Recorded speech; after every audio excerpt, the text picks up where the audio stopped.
Oh,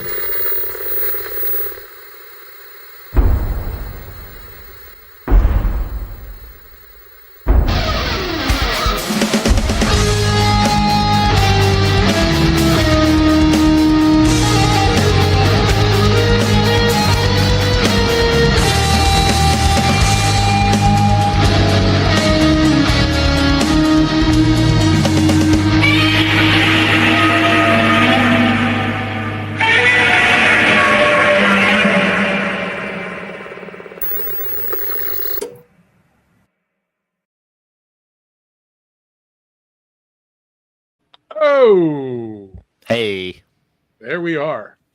We are separate, but still have come together as one. Actually, this is almost the first time we're all together. Nick is remote, but we do have Art back finally. Woohoo! I was released from South Sudan. Yes. In an intricate game, legal game of cat and mouse, through various prisoner exchanges, various acts of public goodwill, we finally secured his release, and all is well. Yes. All is well here in the Big Dumb Monster studio. Except, I think, for our movie selection for this week. it's not good. No. Not good.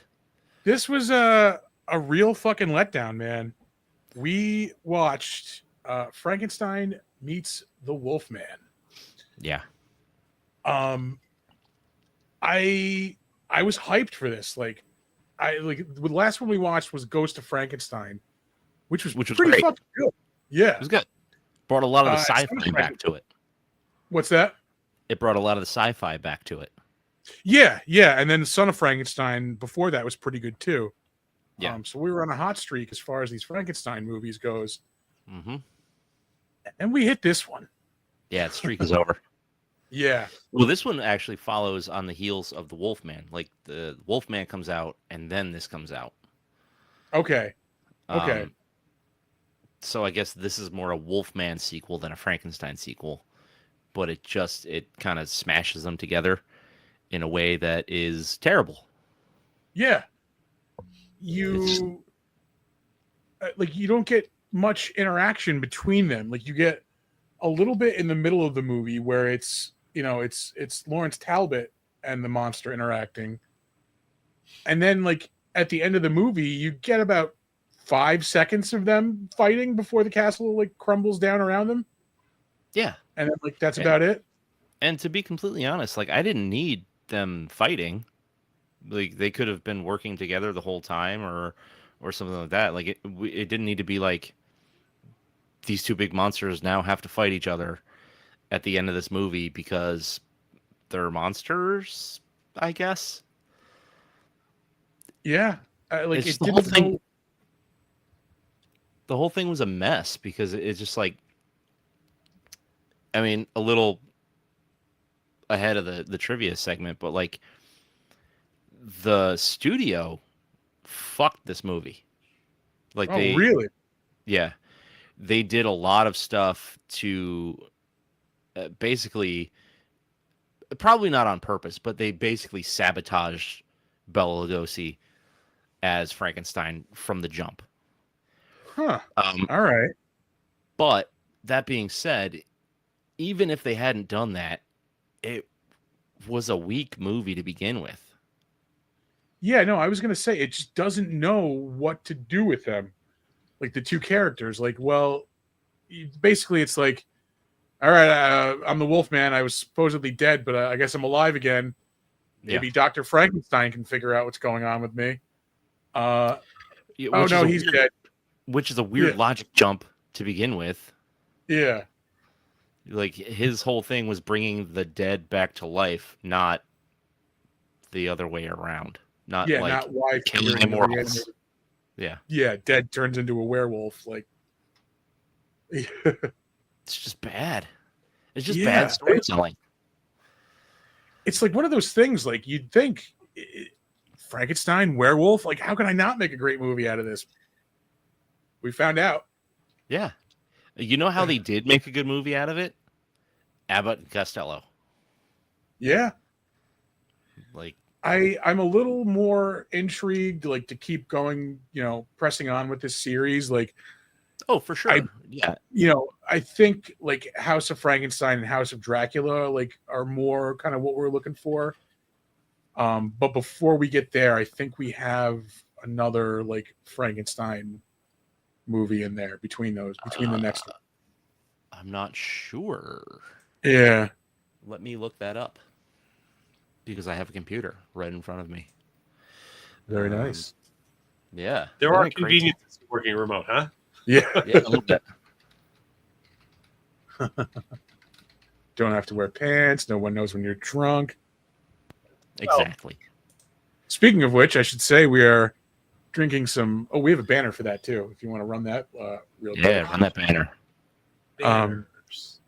Drinking some delicious mirth, which you can pick up at the Bull and Bee Meadery. Wait, where's the? I thought I had. Yeah, there it is.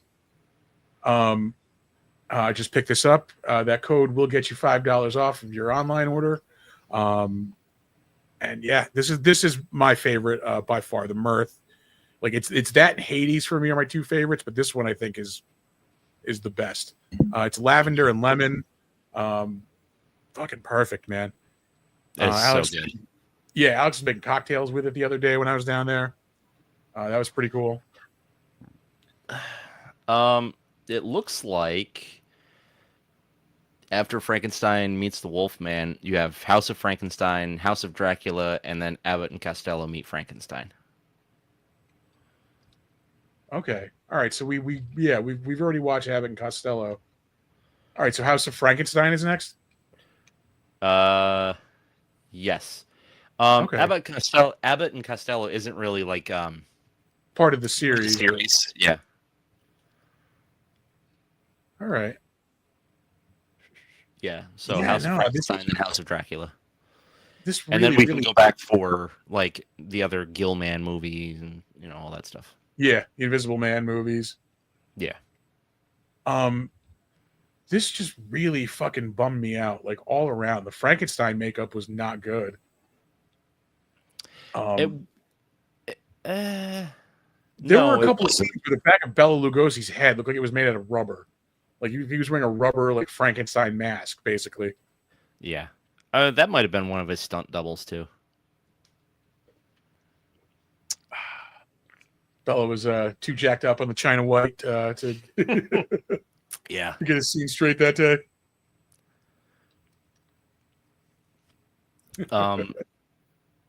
Yeah.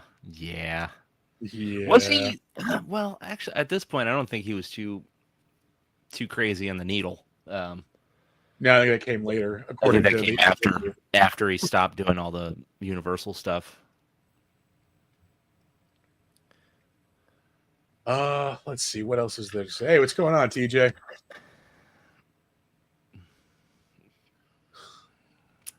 Monster on campus. Ew. Yeah, I don't know. Hydrate. This whole movie was just clumsy, man. But where is my thing? Oh, there we go. It's been a while, guys. Sorry, I'm a little rusty. Mm-hmm. Did not keep up on his producing skills when he was housed with... Thank you. Yeah. Thanks for stepping on my joke, Downer. Doug, well, God. Where is he? Is he on mic? Like, he's in the chair. Oh wow. Oh, yeah, sounds like back there. Yeah, so I was asked to produce a different type of entertainment. Yeah. Those were not the buttons he was expected to push, if you get our drift. Oh, Anyway, what else is there to say about this movie? I just like it's a fucking mess all around. Like the plot is shit. It is. It jumps around. It doesn't have a flow. Like, transitions, like the monster stuff was good. Like him turning into the Wolfman. Those sequences looked a lot better than the original Wolfman movie. Yeah. I mean, he looked fine as the Wolfman. Bela Lugosi just does not do it, and his portrayal of the monster is really bad, but not for the reasons that you might think. So like I said, we'll get into it in the trivia, but his like arms stretched out like a thing, Yeah. there is a reason for it, but they cut it all out of the movie. And Huh. he had a bunch of dialogue too, and they cut a lot of that, all of that out. That's Did he another say thing that Did he say anything in this movie? I think so. I think he And like like a grunted little maybe, bit, like a yeah. little bit. Yeah, it's all makeup and grunting. Yeah, I guess it's a little more than that. Yeah. Well, that's the other thing, like the varying intelligence of the monster in these movies. Like if we're, I think, going off the last movie, he should have like Igor's brain in him, Yeah. and like should But still be here's a the- little bit more like intelligent. But here's the thing. You don't know that in this movie because they actually like erased the recordings of his dialogue. Huh. Yeah. It's trash. They did him dirty, and I don't exactly know why. Um, but yeah, he's the reason for that like Frankenstein walking with his arms out like this stereotype. Really? Yeah, because well, think about the previous movies. He really didn't do that. He was stiff and he like would lumber, but he didn't look like the cartoon version of Frankenstein. You know what I mean? Yeah, yeah. Huh. Also, I'm really upset because in the poster for this movie, like the movie poster where they're fighting looks amazing. Like that, it's one of the coolest posters. It's because it's stylized and a little cartoony, but like in that like kind of edgy way, like back in the day. Yeah, And yeah. you know, it's Frankenstein like hauling back to like really clobber the Wolfman, and like there's none of that like fluidity or movement in this damn thing. The monster's supposed to be blind and talking like Igor. Yeah. Yeah, and that's why his hands were always outstretched because he was blind. But they don't cover that again because he was blind at the end of Ghost of Frankenstein. That's right. Yeah. Huh. So meanwhile, Bela Lugosi is doing this thing, which, when you have context, it makes sense for him to walk like that. But they cut all of the context out, so nobody remembers that he's blind, and it's Igor. Yeah. Huh. That sucks. Yeah, but that's why the monster would know where Frankenstein or Dr. Frankenstein kept his notebook in the ruins and all that shit, because it was Igor. Oh, Yeah. that did not make sense to me. Yeah. And now it does. Yeah. That all makes this a much better movie, and they fucking cut it out for some reason. Why? Ugh. Yeah, this could have been more like monster themed drama, which would have made for a much better movie. When things are explained to you and you understand the motive behind the weird, like, what is this guy doing? Yeah, why is Frankenstein acting this way?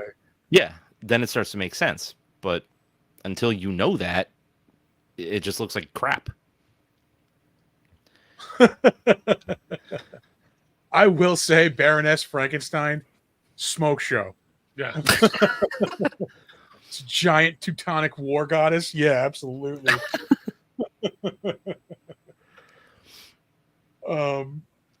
I did like the brief fight we did get at the end was cool. I just wish it was a little bit longer, and I wish that was like in the middle of the movie, as opposed to that being the climax of the movie. Like, Yeah, how about that non-ending? yeah, it's just, well, I guess they're dead. The castle's gone. The end. Yeah. Oh, okay. Blow up the dam, flood the area, roll credits. yeah. Really? Like you don't even go like a the end question mark or like Yeah, like we've established that Lon Chaney can't be killed, And like the monster has survived fires. He's survived falling into a sulfur pit. He's He was survived frozen. freezing. Yeah. Yeah, he's Is gonna the all water of a big sudden and hit him? drown. Yeah. Out of here. Is neighborhood fireworks guy still going at it, or is he just barking because he can hear me and can't see me? It's probably barking because he can hear you. He can hear you and not see you. But Mhm. fireworks guy was going at it last night. What a douche. Yeah, local fireworks guy fucking sucks. Yes, he does. See, in my neighborhood, I like to play a game called Fireworks or Gunshots. I too have lived in not the best place. Same here. I've lived in those neighborhoods. I do not any longer. Mm-hmm. The fucked up thing though is there's a gun range like a half a mile away, so I will hear gunshots actually every now and again. But it's not like okay, like those are okay gunshots. I can, those are supposed to be there.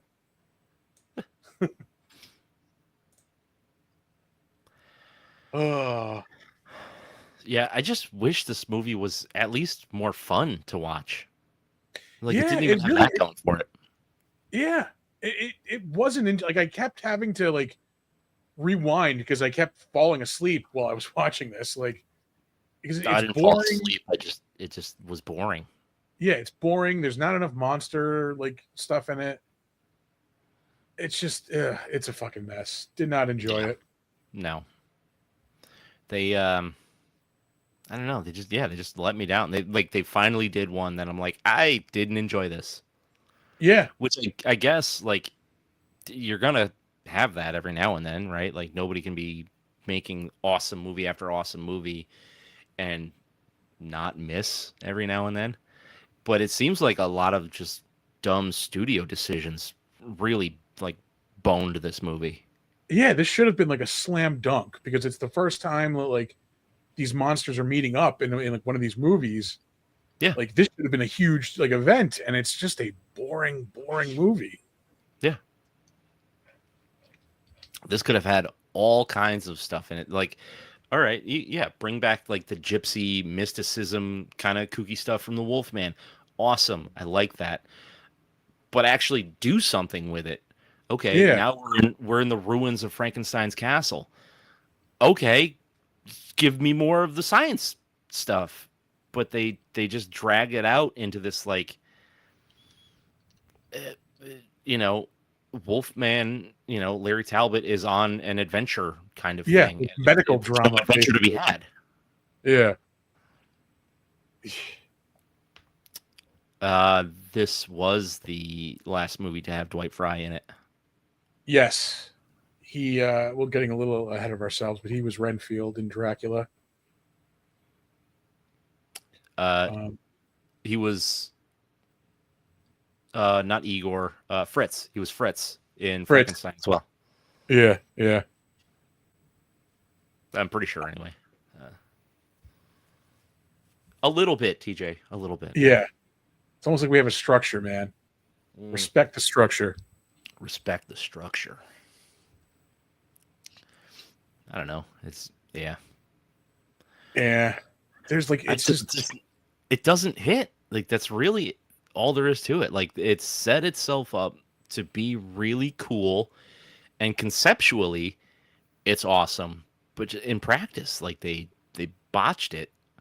Yeah. To go back to what you were just saying a minute ago, like you have this cool like magic versus science like conflict. Yeah. Play into that a little more. Like Yeah. of course it doesn't.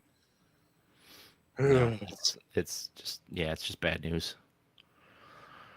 Really. All right, I think we can throw some ratings on this. You Bad want to throw boy. some ratings? I'm gonna be really sad. I'm gonna be really sad giving my rating on this movie. Same here. Yeah. Just so you know. I'll leave this one off. Mhm. It's for sure below the line of rewatchability for me. Like I don't need to see this again. Yeah. Like I got everything I'm gonna get out of it. I was gonna go with 4 or 5, but talking about it more like makes me realize how much I really did not enjoy this movie. Like it just doesn't justify its existence. It doesn't get to its full potential. Like you've got all these cool like chess pieces on the board, and you give us the blandest version of the story you possibly could have. Yeah, So I think I'm gonna. Oh, sorry. I think I'm gonna go with a 4. But you were gonna say? Yeah. Well, I was gonna say it's like less than, like, something can be like greater than the sum of its parts, and this just is not. Like, it's got all these great parts and awesome elements of things that you can do in this whole universe, and they just like just give us dog shit with it. So yeah, it's got to be. I mean, like, I've been teetering on 4 or 4.5. I think we're gonna go 4.5. Because there are things in this that I do like. Like, I liked the transformation scenes better in this than the original Wolfman. I like, the casting was cool, but like, but they also do the thing again where they're in a like Germanic country populated by dudes from Chicago. Yeah. And I missed the name of the country too. It was different, I think, than what like what they've been using previously. Visalia or something like that. I think that's it. Yeah, Visalia. Yeah. Yeah, because they didn't want to use Germany because it was the early 40s. It's the Germans. Yeah. Wolf shit, not dog shit. Yeah. You had chocolate and peanut butter, and when you put them together, instead of getting a Reese's peanut butter cup, you got a giant ball of shit. Yeah. It's like somebody ate chocolate and peanut butter, and then this is like they used it, and now you have it. Yeah. Visaria. That's disappointing. Yeah. But anyway, you want to move on to trivia? Yes, let us move on to some trivia. Oh, like I don't have to. Yeah.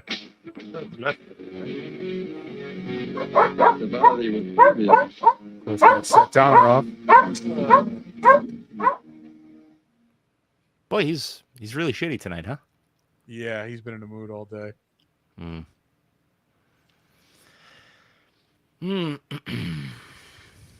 All right, let's move on to trivia in this debacle of a movie.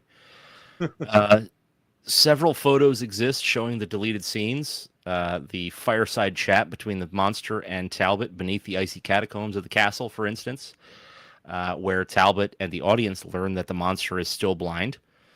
This has been confirmed by several sources, including screenwriter Kurt Sayadmak.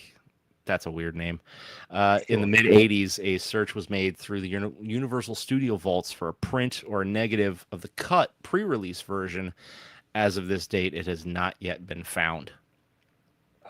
That's a bummer because there could possibly be a really good movie buried like in this. They cut the good stuff out. Yeah. Dude, like, you hate that shit, man. Because like, CO'd Mac. Thank you, TJ. Like we've talked about movies like this before, where like the studio just chopped the shit out of it, and then like all the stuff they cut is the stuff that seems interesting. Yeah. Let's see here. When the monster's dialogue was deleted, see alternate versions. Also removed were any references to the monster being blind, a side effect of Igor's brain being implanted into the monster at the end of Ghost of Frankenstein from 1942. As a result, Bela Lugosi's sleepwalker-like lumbering gait with arms outstretched is not explained and became a subject of ridicule. It also established the Frankenstein monster walk stereotype. See, that's another thing. Like, Bela Lugosi was not doing a bad Frankenstein. No, he was playing the character. Like, if you have all the information, he was fine. Yeah. But like, I just don't understand that. I don't understand that decision. Yeah. Yeah, it just doesn't make sense. Yeah. Let's see here. This film marks the first time that two Universal Studio Classics monsters appear on screen together. So this should have been like a historic moment, and instead they turned it into just crap. Should have been a slam dunk. Like they could not have been easier to get really write an awesome movie out of these two characters. But yeah, I mean they nail it later, I guess. But the inappropriate song. Oh, I hated that. Song. Yeah, the musical number. I forgot about that during the wine fest. Yeah. Like apparently Chico Marx shows up to sing it, Lon Chaney Jr. Jesus Christ. You know what actually pissed me off about that is, okay, so maybe 10 minutes earlier in the movie, the innkeeper, bartender guy, is walking through the streets carrying that dead girl. And then he's at the wine fest going, ha, ha, ha, ha, ha, everything's so great. Yeah. Yeah, it's like we fucking stumbled into the Great Escapes, like Oktoberfest, like in the middle of this monster movie. Yeah. But again, like, you need consistency. So, okay, is this guy terribly broken up and seeking revenge for the death of this woman who they don't explain? She either just works for him, is his daughter, what? We don't know. Yeah. He's carrying her through town, like obviously distraught because her neck has been ripped open. And then he's like happy-go-lucky at the wine fest. Yeah. Oh, fuck it. It's wine fest. It's only once a year, so yeah. It's let this for me. Yeah. It's the the fucking the mixer. The mixer. The mixer. Oh, from Step Brothers. Oh, the Catalina wine mixer? The Catalina wine mixer, yeah. The Visario. Fucking Catalina wine mixer. The Visario wine mixer. Yeah. Yeah. Oh, man. That's got to be a secret. The motherfucking Visario wine mixer. Hey, Boots. Boots, what's going on, man?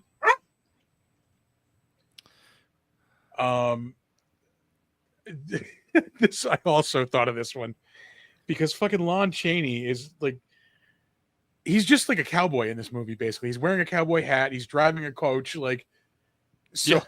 But he's also incredibly emo and sad the whole time.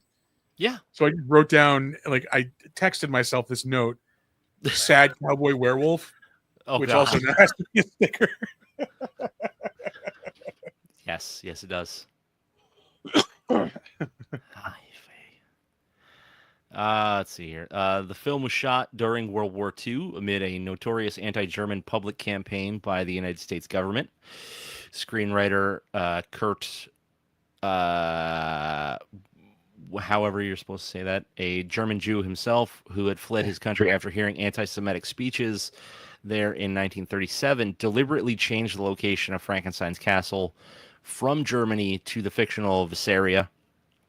The name translates loosely to the water place in German, obviously correlating to the dam, waterfall, and hydroelectric turbine that are integral to the film. Which they're not integral to the film. They're integral to the botched bullshit ending at the end of the film. They're integral to your lazy fucking ending. Yeah. Oh my God. I think that's what pisses me off the most. It was just so lazy. It's like he was writing and he was like, I've got good ideas. I've got great ideas. And the studio was like, fuck your ideas. We're changing this. And he was like, fuck it. I don't care anymore. More likely he just ran out of cocaine. Or was this pre-cocaine in Hollywood? This would have been probably like morphine. Maybe like got shot, like, you know, in the early parts of the world, you know, World War II. Got a few. Hollywood was big on opiates until probably the 50s, and then cocaine took over. Fuck, I had something I forgot. Cocaine, morphine, gone. Well, yeah.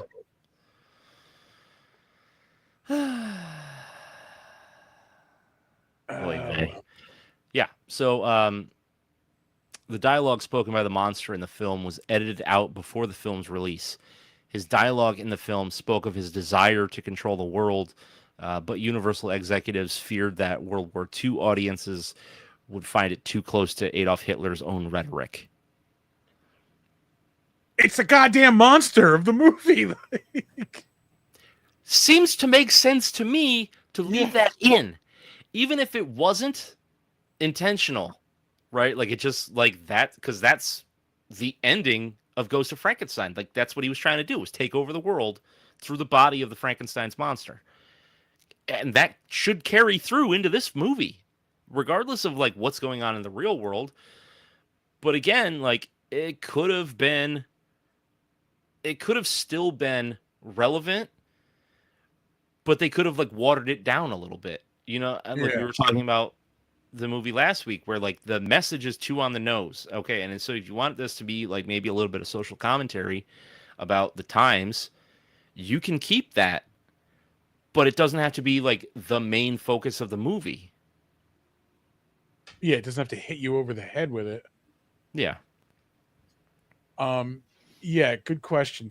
I believe it was at the end of the first movie, because it's when like all the townspeople storm like the windmill. Find out if Frankenstein made the monster. It's just known somewhere between bride and son. I thought they found out in the first one. That's what I thought. At the end of the first one, they found out. That would make sense. No. Because a bunch of people stormed the windmill. They stormed the windmill because the monster was in it. They chased the monster through town. You're right. They actually saved Frankenstein. You're right. Huh. Yeah. That is a solid question. I don't remember. It's been a little too long since I've seen it. It must have been between bride and son. It's a spin-off movie that was lost to the annals of time. Annals. The annal of time. Oh, yeah. All right. A couple more trivia facts here, and then we'll get out of here. The matte painting of the town of Visaria is lifted from Universal's My Little Chickadee from 1940. Okay. That's recycling at its best, man, I guess. Because those matte paintings are, well, they should be expensive. Back in the 40s, they were probably like, I'll give you $5 and keep you on contract. Here's the sandwich. Yeah. You like ham? Mm-hmm. And then this is our final trivia fact. This is the only film in which the monster kills no one. Huh. Yeah. Yeah. That is true. Yeah, the body count was actually kind of low in this one.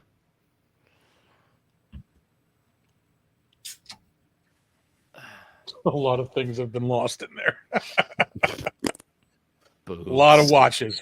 A lot of watches. Rings, watches. Dignity.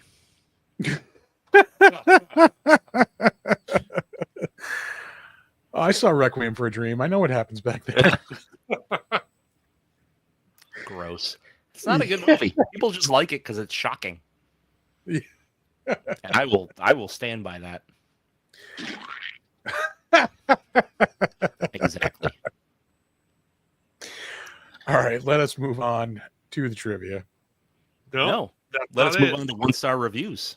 Oh, that's right. Shit. Do we have a sound? It's not new. Not It's not a yet. new segment anymore. Yeah. There's no sound effects for it yet. Yeah, I've had a lot of mirth. Arthur, sing a jingle. Dance, monkey. I would. I do this all the time. I sing songs to my kid. I can't think of anything right now.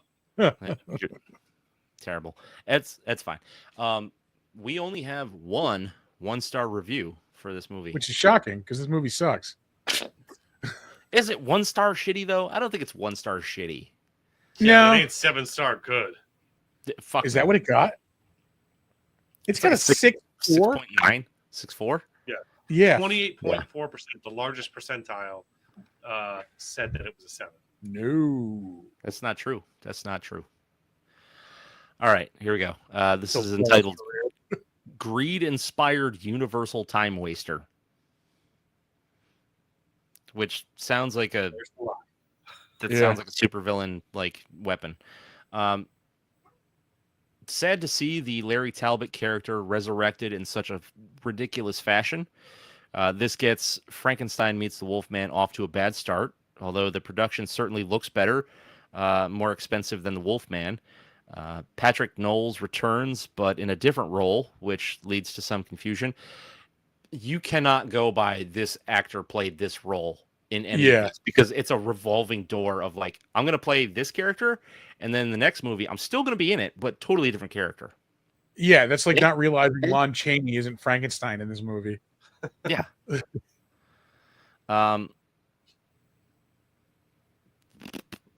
Let's see here. Maria Ospenskaya is also back as the grievously serious gypsy, though she hasn't much to do. Poor Lon Chaney Jr. has to sweat this whole thing out again, and although the transformation scenes are much better this time, the flimsy plot is a house of cards. Leading up to the battle between the monsters, the filmmakers waste time on hoary details and fancy talk. And what about Bela Lugosi as the Frankenstein monster? Eesh, calling Ed Wood. I agree with most of that, except I didn't see one whore in this whole movie. That was your takeaway. You heard that. I heard hoary, yeah. I don't know, Baroness Frankenstein. Hey, you keep her name out your mouth. That is a classy, giant Amazonian blonde. I don't know. She's got one of those like things on her face. Just not into it. Yeah. The Cindy Crawford thing. Looks like a bug.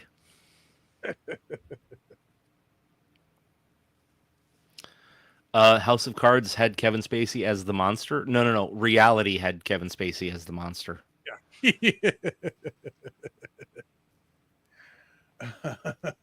Sexual predation laws had Kevin Spacey as the monster. That got so weird. He was cutting like wrestler promos as the character. Yeah. It's like, holy shit, dude.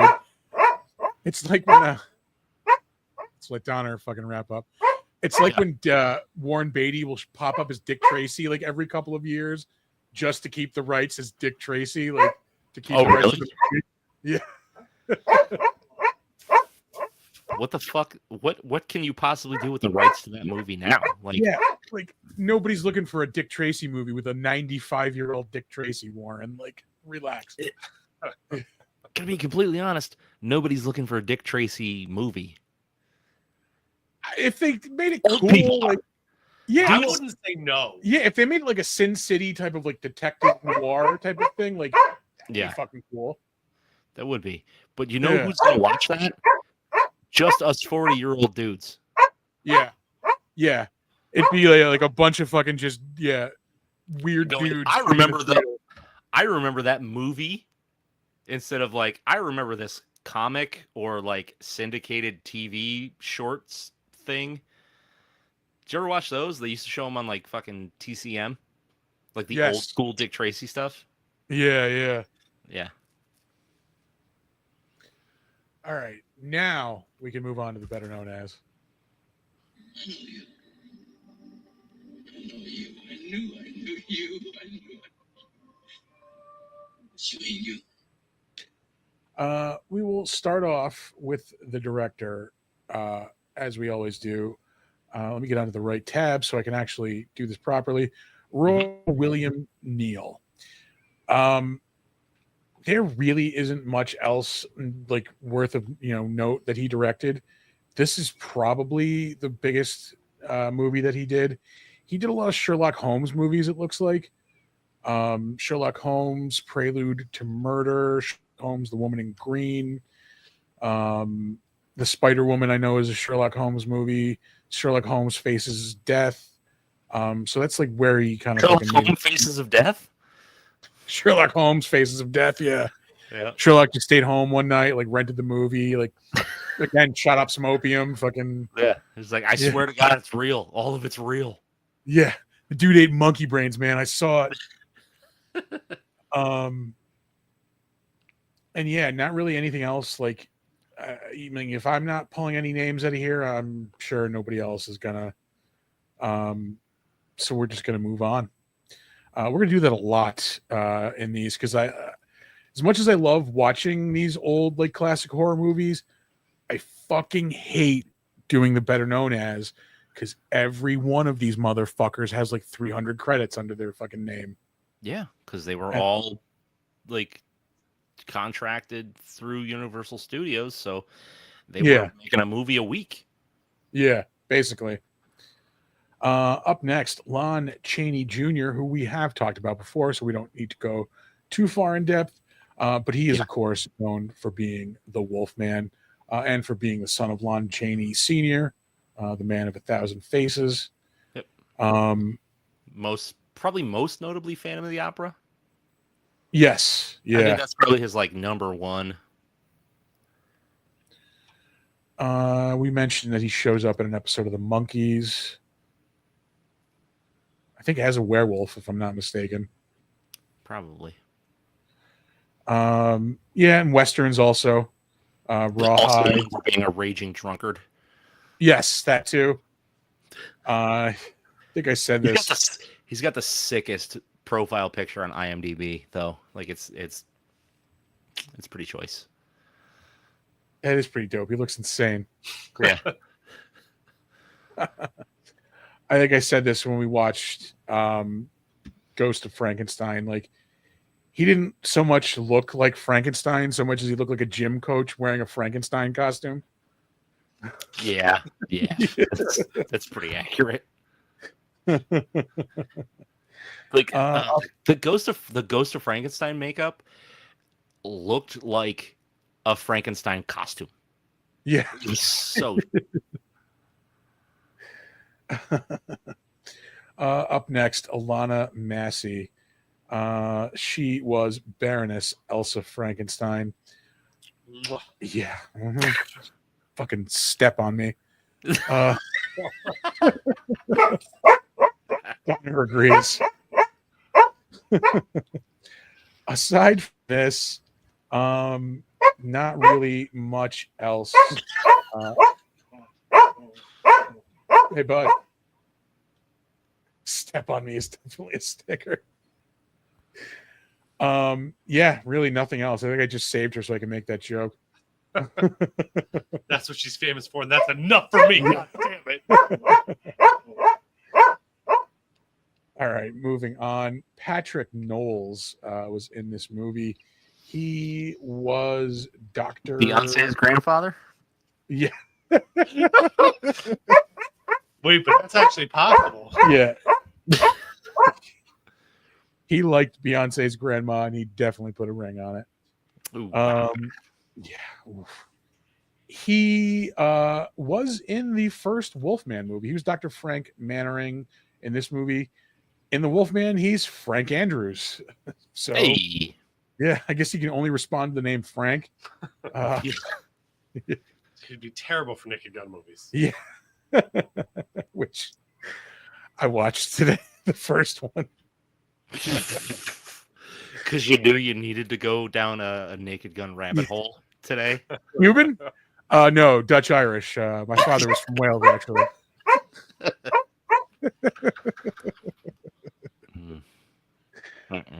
Oh God. Aside from those movies, he there's a fucking reason I saved him. Hold on. He was in The Adventures of Robin Hood, 1938, the one with Errol Flynn. He was Will Scarlet in that. I haven't seen those in a long time, but yeah, I have fond memories of watching those movies. Yeah, like when I was younger, like my godfather always made it a point to like sit down, like whenever he came to visit, like we'd sit down and watch a movie like on AMC. Like this is when they still showed like old movies. Like when AMC was basically TMC now. Yeah. And like TCM. I think that was one of TCM, sorry. And that was one of the ones we watched. He was in the original Maverick TV series for 2 episodes. Like everybody in this, he was in a lot of westerns. Wagon Train. I think we're gonna move on from there. Yeah, let's do that. Yeah. Up next, we have Lionel Atwill, who we have also talked about before. He was Inspector Crow in the Son of Frankenstein movie. He's the guy with the weird, like wooden arm. Oh yeah. Yeah, the guy who's in a comedy movie while everybody else is in a monster drama. Yep. Like yeah. We've talked about him before, so we won't go into him too much. But he is in a bunch of these Universal horror movies: House of Dracula, House of Frankenstein. He was in a Captain America, like the 40s version, probably like the serials, I'm going to say. Sherlock Holmes and the Secret Weapon. He's Dr. Theodore Boehmer in The Ghost of Frankenstein. Anything else worth mentioning? Charlie Chan in Panama, which I'm again sure was done with all of the racial sensitivity that 1939 could muster. It was the film equivalent of doing this, like just pulling your eyes back,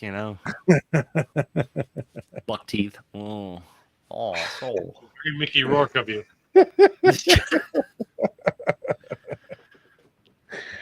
I don't think anybody knew what race Mickey Rourke was for like from now and up to like 10 years ago. He's like completely changed himself 3 times over. And now he's an elderly white woman somehow. Like yeah. I haven't seen recent photos. I'm very interested. Oh, you haven't seen him? Yeah. I just saw a meme yesterday that said like Steven Tyler and Mickey Rourke look like they could be like a lesbian couple that owns an antique shop in Portland. His hair is so fucking weird now. Like it's gotta be a wig, I think, because it's like chunks just like start in the front, and like it doesn't look like it grows there. It just exists there. We'll have like a weird like braid or like strand of yarn every now and again. All right. Anything else from Lionel Atwill? I don't believe so. We're gonna move on. Up next, Bela Lugosi, who we have also talked about before multiple times. He is, of course, known for being Dracula and quite the fan of smack in his later years. Yeah. And Bauhaus won't stop telling me that he is dead. Yeah, we got to be reminded every now and again, I guess. Every now and then. He was, of course, also in Plan 9 from Outer Space and Bride of the Monster, 2 Ed Wood movies, and Glen or Glenda also. That's right. Yeah. He was in, I think, starting at Glen or Glenda, he was in everything that Ed Wood put out until Bella died. Probably, yeah. I think so. Glenda, Bride of the Monster, and then Plan 9. I don't know if the Black Sleep was an Ed Wood movie. Probably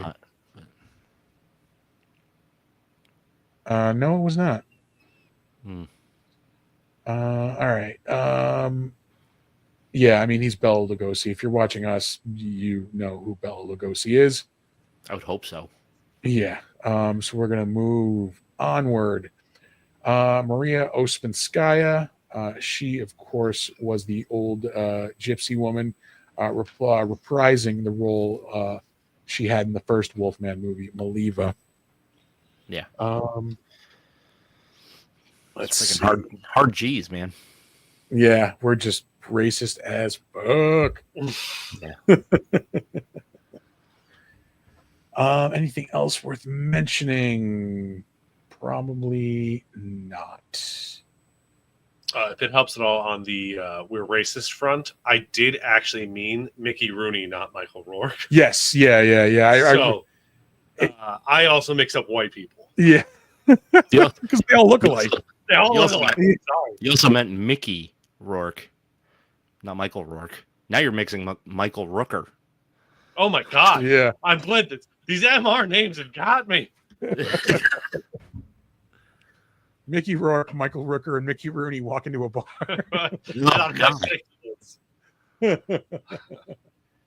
Dwight, we're getting to Dwight Fry, TJ. Fucking relax, man. Good Is lord. this your Let's first talk time? about- yeah, Dennis Hoey first. I mean, Jesus Christ, we've talked about Dwight Where it Fry got twice Hoey. now. Yeah.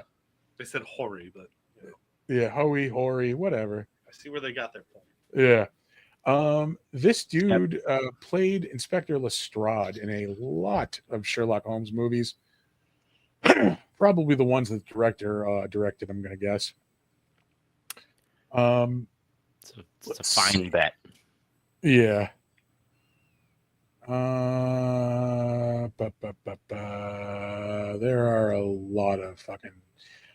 He was in She-Wolf of London in 1946. Tarzan and the Leopard Woman, also 1946. He's in National Velvet, 1944. The Spider Woman, he plays Lestrade in that. Sherlock Holmes and the Faces of Death, of course. He plays Lestrade in that. Sherlock Holmes and the Secret Weapon. Anything else worth mentioning?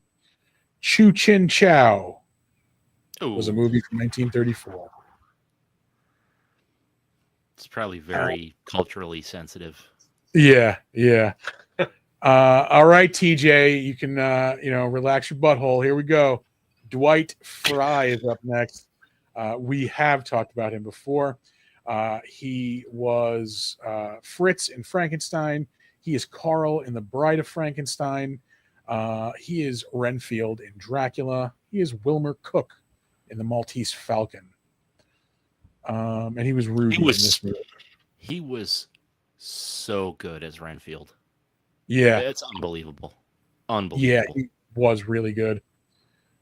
He was a villager in The Ghost of Frankenstein. That was uncredited. The blonde from Singapore. Gonna guess she's either not really from Singapore or not really a blonde. Not impossible. Yeah. It's just improbable. Yeah. Very improbable. This has got to be our most racist episode.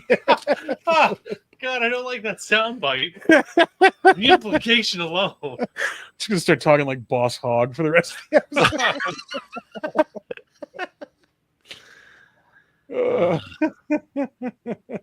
I mean, I'm a bigger fan of Buford T. Justice, but you do you. He was a reporter, also uncredited in The Invisible Man. And we're going to move on from there. Yes, Boots, you absolutely can clip Chris saying that. However, and I will clarify, I spoke on our behalf, so we prefer you to. It's going to happen eventually, but Look, just because this is our most racist episode doesn't mean that all of our episodes aren't racist. it's a low bar.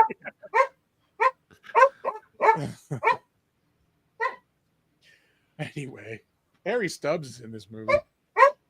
Oh, thank God. You didn't say the name Harry Stubbs, I would have murdered you. Harry Stubbs. I mean, you've got to say that name at least once. It could be worse. It could be Harry Stumps. Bruno is played by Harry Stubbs. His name is Guno, Guno. Ugh. This bitch's fucking Guno stunk. Ew. He was also Inspector Byrd in The Invisible Man. Hey, Donner.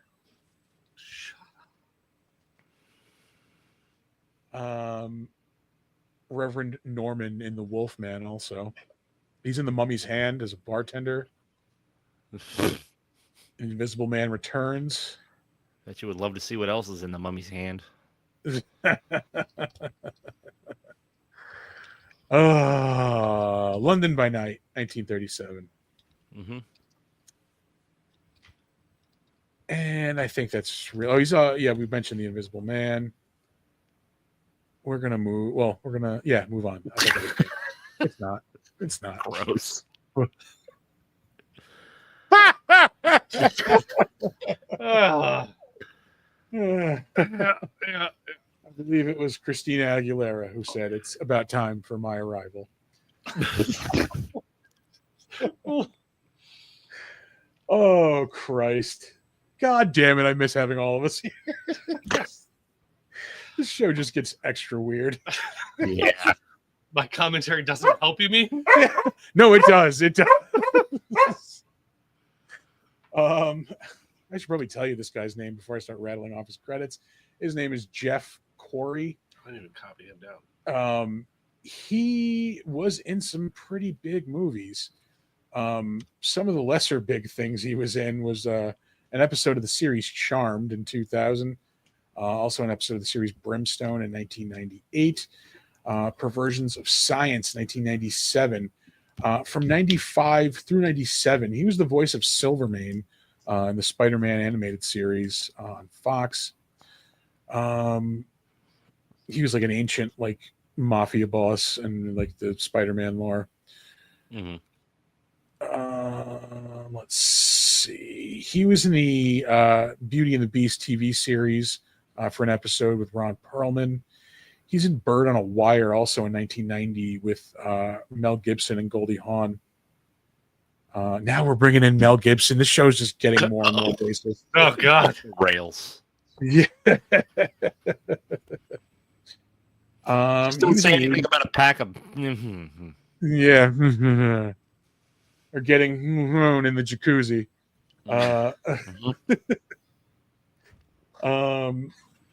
He was in the 80s War of the Worlds TV series, which wasn't good, but I did watch it. I don't think I've seen a single War of the Worlds movie adaptation. Yeah, I remember. You don't need to. Yeah, I remember like I saw the 40s one when I was a kid. So I was like really into the TV show. Yeah. He's in Conan the Destroyer in 1984. He's the Grand Vizier. Is that the fucking like gorilla wizard who kidnaps the girl? I don't remember. Yeah, I think he's the dude that like Conan has to kill by like breaking the mirrors.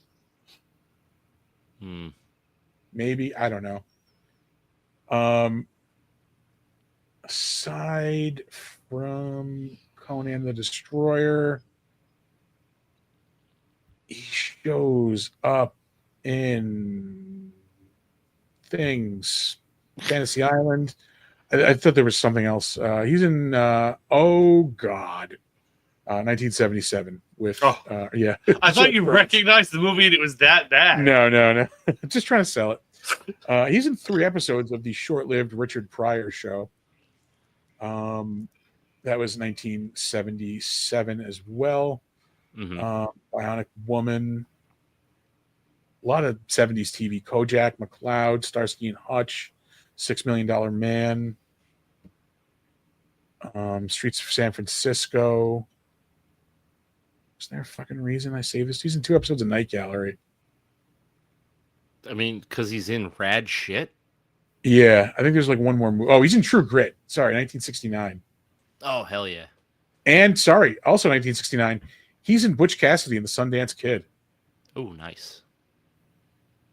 And then like the usual stuff, Gunsmoke. Yeah. Wild Wild West. And last but not least, Cyril Delavanti is in this movie. I think he's one of the grave robbers in the beginning. Aside from this, he is in Soylent Green in 1973, the sci-fi classic. Also shows up in an episode of Night Gallery. He's in Bedknobs and Broomsticks in 1971. Movie about fighting Nazis with magic. Yeah. Hey, I don't know if you knew this, but an interesting fact about Soylent Green is that it's people. It is, yeah, made of people, yeah. Spoiler alert, some of us haven't found out. Oh, sorry. Should read the ingredients list. Yeah, it's like number 1. It's right on there. Mm-hmm. People, paprika. It's in. No, there's no way that shit's seasoned. Well, the white people version isn't seasoned, of course not. Right? Yeah. It's got ketchup on it, but be warned, it's a little spicy. You get mayonnaise or ketchup if you're into spicy. Yeah. Cumin. What the fuck is cumin? Ugh. Fun That- fact: it's the main ingredient in taco seasoning. Yeah. That is going to do it for the better known as, and we can move on to the crapshoot.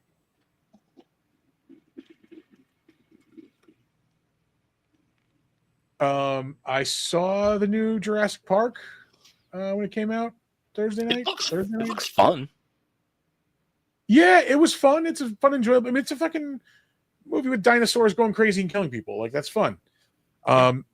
It seems a lot like a rehash of the first movie, with a couple of like things from the book thrown in, Yeah. like the raft scene from the book is part of this movie. I've never read the book. Yeah, I read it like in the fucking 90s, so I barely remember any of it. Mm. But it was entertaining. It was all right. You know, it's a low bar to clear with those Jurassic Park movies because they're not great past the first one. Fair assessment. Yeah. Although I did like the first of the newer ones. Yeah, Jurassic World. Jurassic World. Yeah. Yeah. Yeah, it was nice seeing a movie like that, like in a big theater with a bunch of people. That was kind of cool. Like, it's always good to see a movie like that there. TJ's going to see Superman tomorrow. Oh, nice. I'm going Thursday. Yeah, I typically don't like care about Superman, but that looks good. Yeah, I cannot wait for Superman. I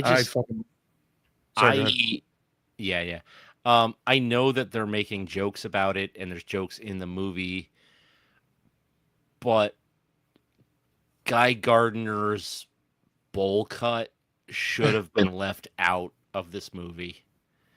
Like, because it takes anything you might find serious about that character and throws it right out the window. But there is nothing serious about that character, though. Like, he's just a douchebag. Right. But he's a Green Lantern, so he's got crazy amounts of power. Like, he's like, just like, you didn't need to go that far. You know what I mean? I guess Nathan Fillion was the one who like insisted that he have the bowl cut. Oh, really? Mm-hmm. God damn it! Now Like, if they were making like a less serious kind of movie, then yeah, like I can see that. Something along the lines more like a Deadpool movie. Yeah, but like you're trying to do like the Superman thing where he's, like you've got this like ultimate righteous guy, and that like it's a very serious story all the time. And then the most atrocious comic book haircut ever. It's like Guy Gardner and Dr. Octopus, like right neck. Yeah. Oh, like TJ, don't get me wrong. Like, I love Nathan Fillion, and I think he's probably going to do a great job as the character. It just looks too ridiculous to take seriously at any point. But hopefully it overshadows the haircut. It's not going to be in this movie, but like with James Gunn like helming the DCU at this point, like it's entirely possible we can get the Batman knocking out Guy Gardner in one punch scene in a movie. Like, I would fucking kill to see that. Yeah. One punch. His haircut will be better than Ryan Reynolds' costume.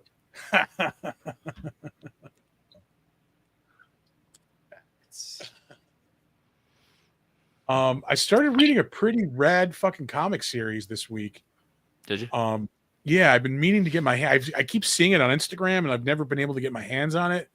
I think you can get like the first 3 or it's issues like 0 through 3 I got for free on the company's website, and then I bought 4 and 5. It's called Mark Spears Monsters.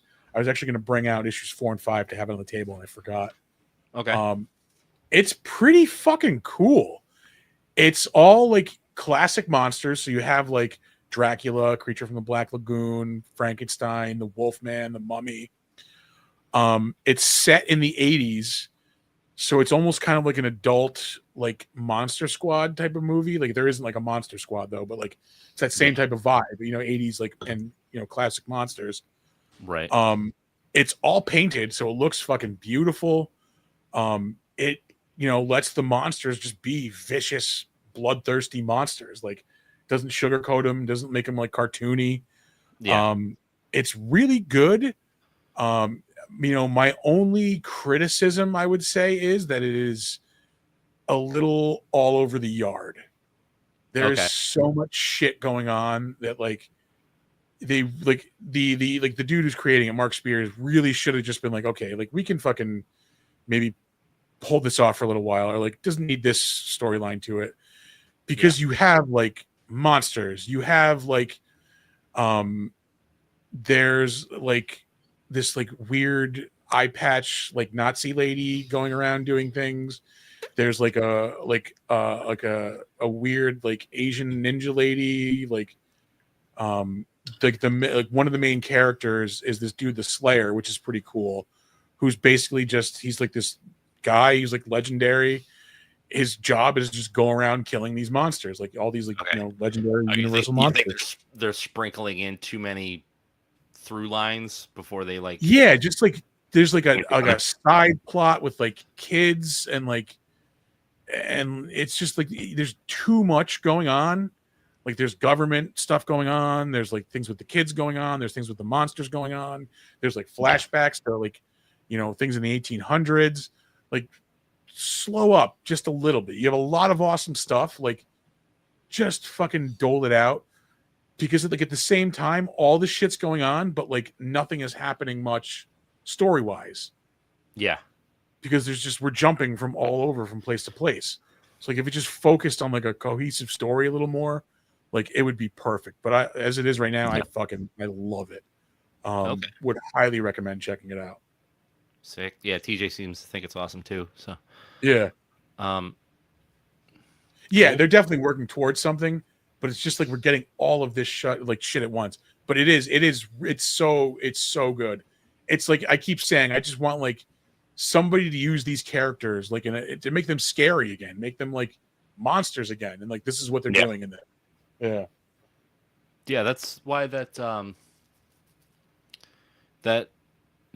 what studio was doing the Universal Monsters comics?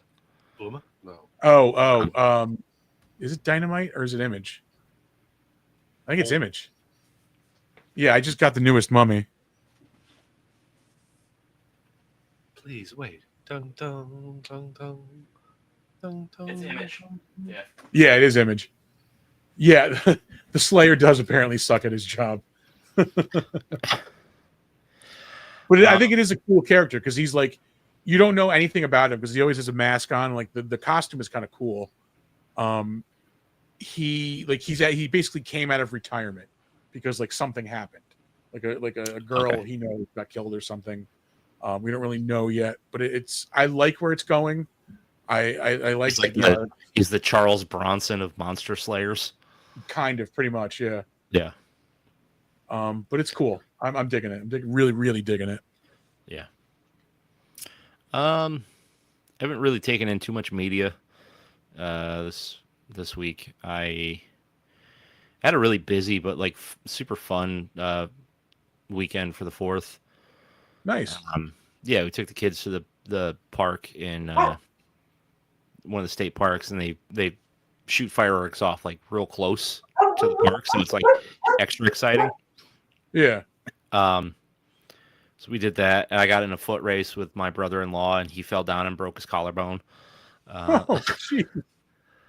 I won the foot race, but at what cost? Yeah, he'll be fine. But then Saturday we took the kids to Six Flags New England,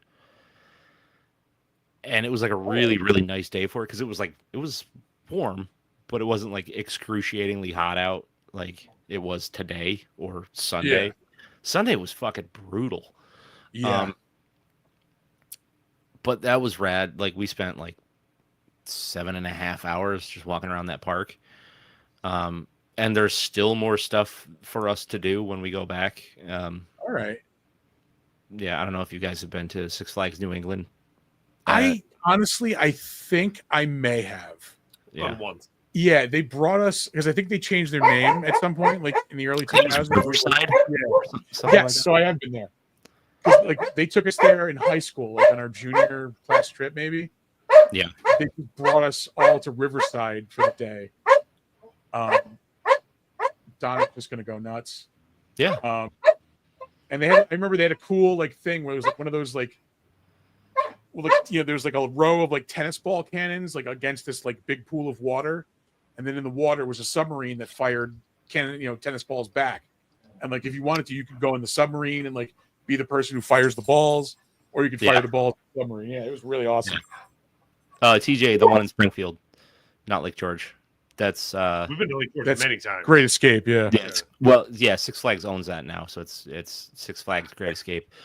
But the one in Springfield is Six Flags New England, which is like at least twice the amount of park. It's really fun. Yeah, I remember it being small, so they must have expanded. Yeah. It was like 30 years ago I was there, so I'm sure they've expanded. Yeah, the only time I've been is when they were opening a new roller coaster that was the tallest and fastest in the world at the time. Yeah. Only time I've been. Yeah. There was But this one ride that we kept going on. It was like the Viking ship, but instead of like swinging on a pendulum, it was like 4 posts. So you were just swinging like forward and like up and around instead of like side to side. Oh yeah. And it was run by this Mexican dude with a really heavy accent. So all day we were just laughing every time we heard, "Thank you for running the slingshot." It's great. Almost every ride operator there has some sort of accent. Like and they're all over the place. There was like Eastern European sounding ones, Hispanic accents. It was all over. It's crazy. But that was really fun. I really like the amount of DC stuff they have there. All right.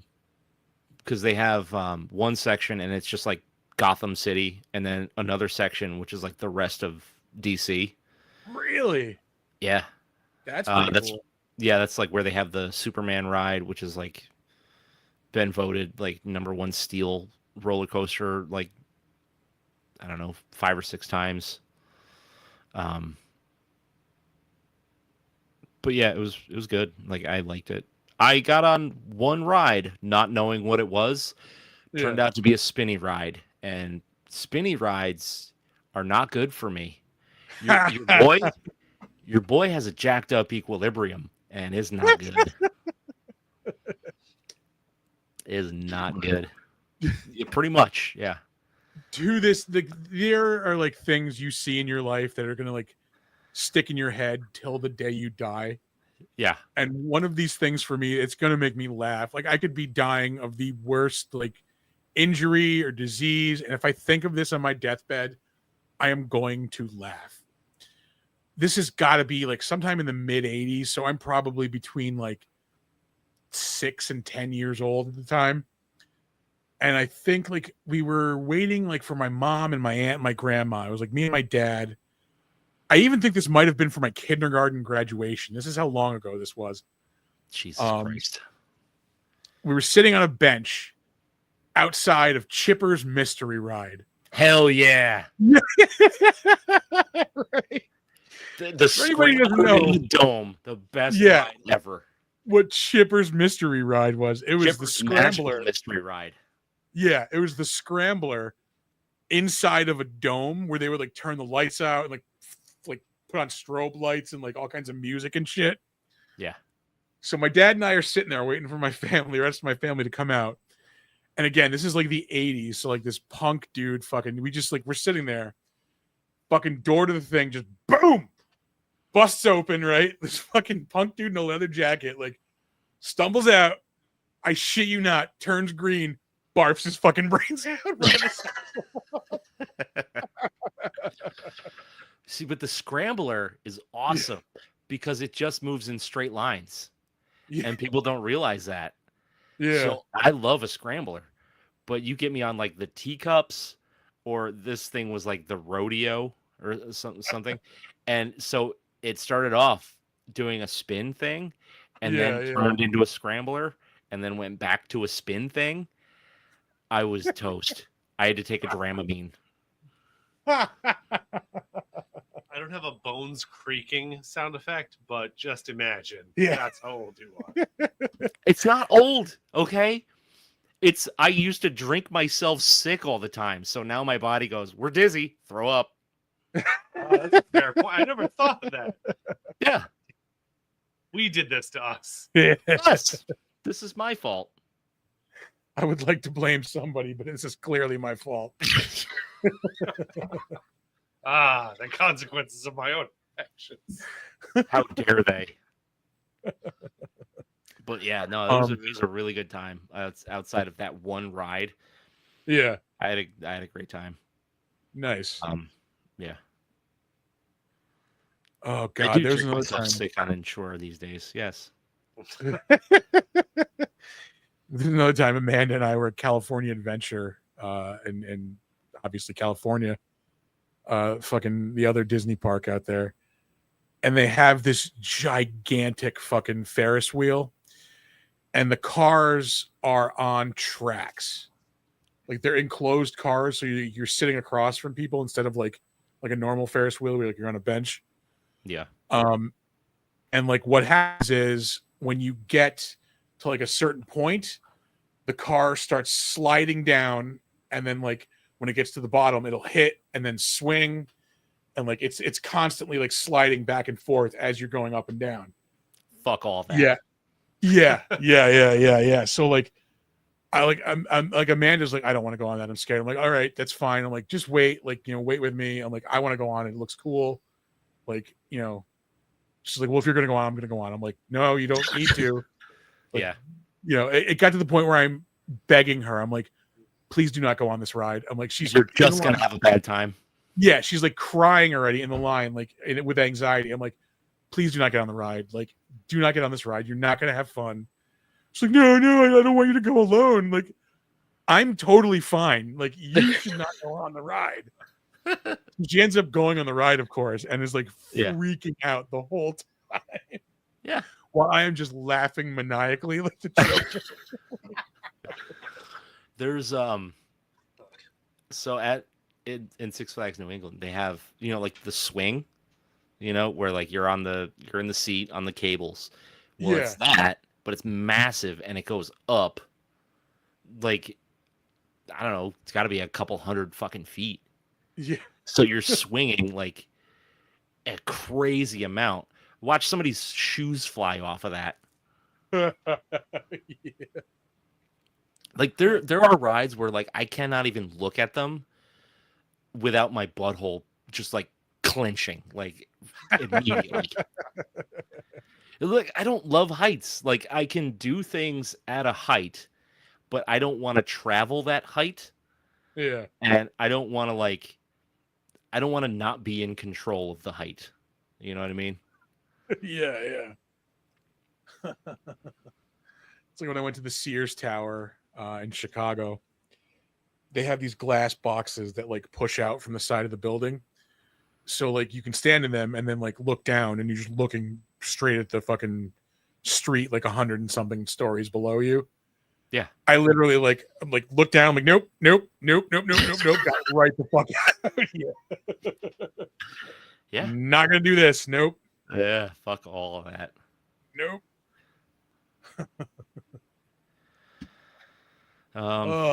Yeah, no, that's pretty much it for me. Like I don't think I watched anything.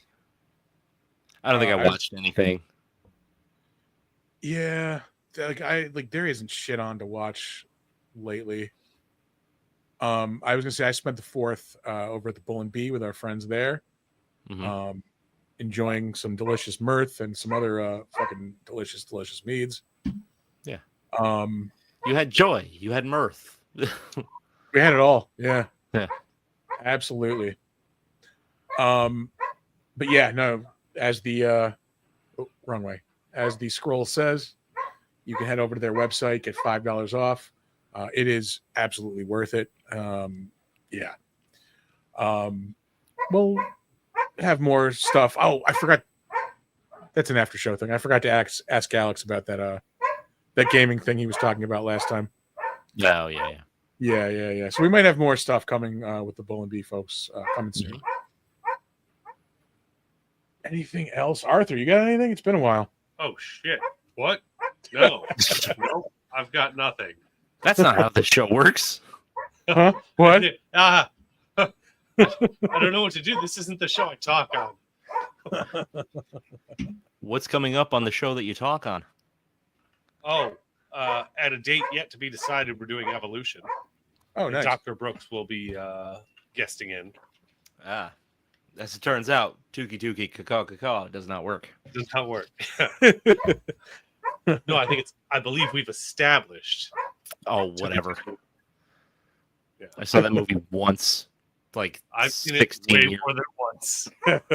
I think that's the most agreed upon movie amongst my family members that everyone would be willing to watch. Really? Yeah. Across all genres, everything, everyone's interests. That's the one we can all go to. Evolution.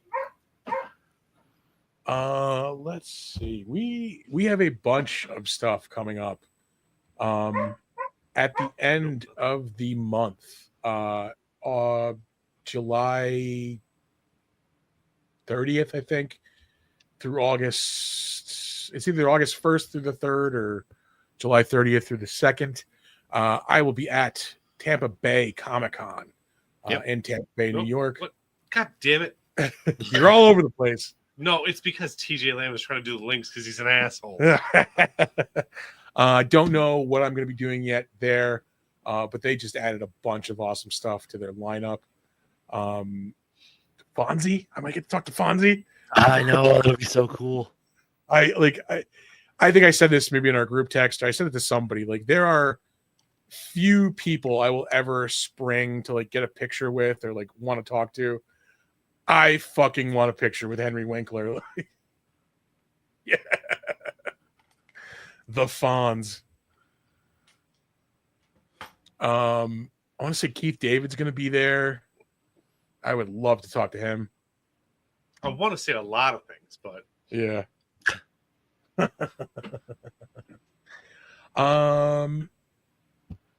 Let's see.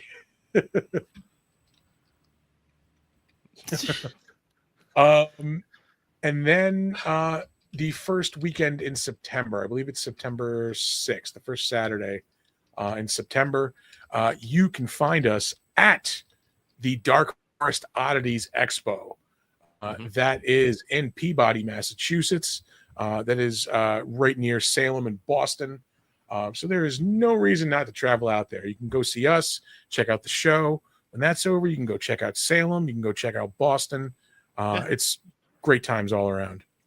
I mean, you're probably going to have a better time in Salem than Boston because Boston is a butthole of a town. Boston's a nice city, man. Hey, it's a nice city. Ooh, pardon me. And then I got to remember these fucking dates. I think it's October 25th. We are going to be at the Hexpo in Seekonk, Massachusetts. This is the Halloween Cannabis Expo. That's going to be, again, October 25th, right before Halloween. Chris is not going to survive. Yeah, no, it's boy's going to be in rough shape. But that looks like it's going to be a really, really fun event. I was looking at some of the pictures from the past ones. Looks like it'll be a crazy good time. So don't miss out on that.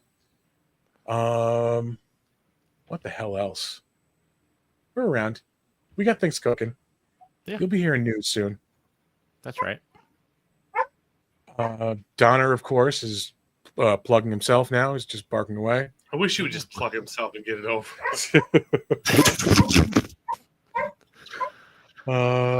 Christ. All right. You ready for some socials? Yeah, what the hell? Let's throw some socials. We'll get the hell out of here. All right. Our website is www.bigdumbmonsters.com.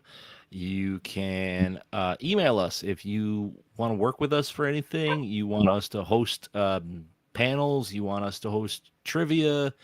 You have suggestions for the show, movies we should watch, beer we should drink, anything like that. Email us at bigdumbmonsters@gmail.com. You can find us on Slasher, the all horror social network. We are Big Dumb Monsters podcast on there. And you can also occasionally find us logged into our Steam account as Big Dumb Monsters. Thank you, Boots, for the guide to Raid. Arthur, I don't know if you saw that. Yep.